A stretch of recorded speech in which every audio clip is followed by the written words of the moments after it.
انا اقول لكم حكايه وقلتها امام السفير الامريكي مره باش يسمعها يوصلها لسيادو. قلت له اسمع، قلت له احنا في الجزائر اذا كانت تحب باش تعملوا دراسه علينا، قلت له كيما هذاك لو بنو انكوفابل، قلت له راه فيه خلايا يعني دي سيلول انديبوندونت، يعني كل ما واحد السيلول هذيك تخرب لو بنو تورن توجور. قلت له ما تغلطش، اذا كان يموت واحد راهم 10 يستناو في الباب، قال باش ناخذوا المسؤوليه نتاعو، سواء كان وزير ولا مدير، والناس راه تدز في بعضها. قال ما تغلطش حتى رئيس. قلت له ما تغلطش يعني، لا حبيت يعني نقول له بتعبير ربما اللي يفهموا وفكاهيه وفيه نقد، بين لي النظام نتاعنا مبني على الصح، مبني على العمال، مبني على الفلاحين، مبني على الشعب. انا هذا الاعتقاد نتاعي. ولما تأزمت الامور قلتها لواحد صحافي، قلت له نعم الثوره هذه اللي ما تقدرش تثبت، انا ثوره اللي ما تقدرش راك عرفت توقف وتقول راني اللهن، ينعلبوها ثوره. هذه ربما كنت نقولها كلمه الخلاصه، ينعلبوا الثوره هذه، واسمحوا لي التعبير، اللي ما تقدرش توقف وتقول راني اللهن. راني اللهن نتحدى كل الناس.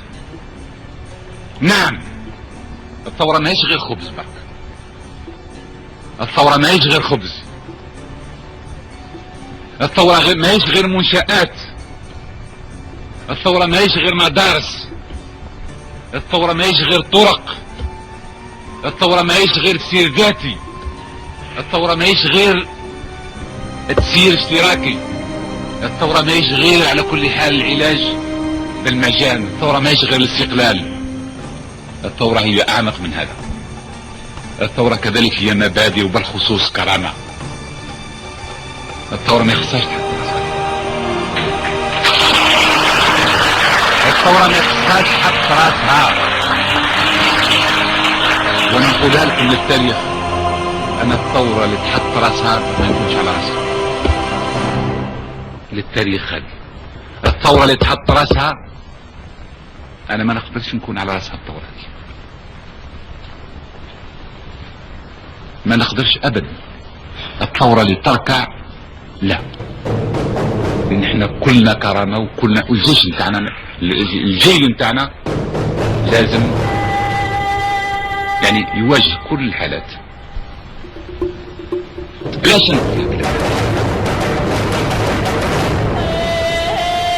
الكلام هذا؟ مانيش باغي نروح بعيد يعني في الحديث نتاعي لهذه المناورات الداخليه الخارجيه والحسابات الفارغه. الحسابات الفارغه لان ما عنديش كل المعلومات،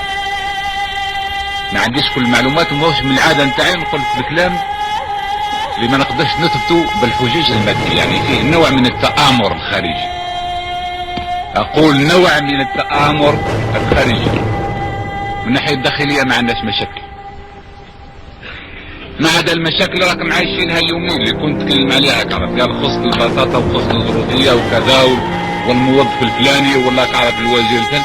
ما عدا المسائل هذه اللي هي بالمشاكل اليوميه ما عندناش مشاكل داخليه، لكن فيه نوع من التكالب الخارجي، نوع من التكالب الخارجي، لان الجزائر هذه باقيه صوت، يعني تمثل صوت في العالم الثالث. وضرب الجزائر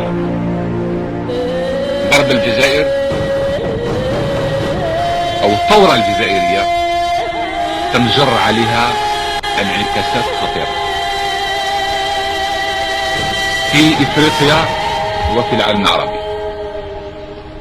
ومعناه اذا كان الحالة تحلت في افريقيا وفي العالم العربي، هي مجموعة العالم الثالث، عدم الانحياز اللي كان ميت. واش كان عدم الانحياز قبل مؤتمر الجزائر؟ مرة وقعت الاجتماع في لوزاكا 4 سنين قبل، الصحافة ما سمعتش به.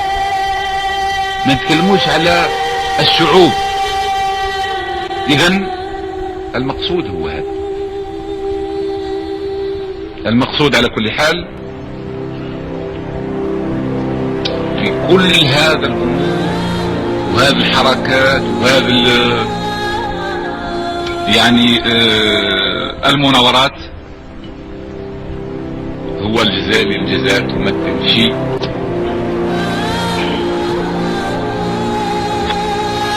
والجزائر تمثل صوت. في العالم العربي فيه عاصمتين il n'y a que deux capitales dans le monde arabe, le Caire et Alger. Il n'y a que deux capitales, le Caire et Alger. القاهرة والجزائر، القاهرة واقعة عليها السيطرة، الباقي الجزائر نحاول كيفاش نكتفها، كيفاش على كل حال نكتفها وكيفاش اما الباقي واش كاين. على كل حال مع احترامي لكل اخوة ماهوش نوع من الكبرياء، لكن انا نقول الشيء اللي نفكر فيه التحليل الخاص. العربية السعودية اغنى بلد في العالم العربي، ولكن العربية السعودية بالنسبة الي في المرحلة الحالية هي برميل كبير نتاع البترول وصندوق كبير نتاع الدولارات، وهذا ما يمثلش كل شيء.